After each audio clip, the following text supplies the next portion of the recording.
বন্ধুরা, তো আজকে আমি নিয়ে আসি একটা মিনি ব্লগ।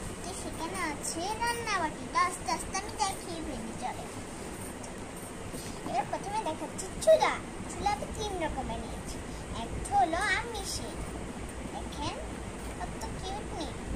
আরেকটা হলো নিরামিষে। এটা তো আমি যেটা একটা বলবো, এটা আমিষও রান্নি নিরামিষও রান্নি, রেখে দিই। তারপর হয়েছে গাজর, আমাদের ফেভারিট গাজর। গাজরটা আমি সাইডে রেখে দিচ্ছি, সবগুলো আমি সাইডে রেখে দিচ্ছি।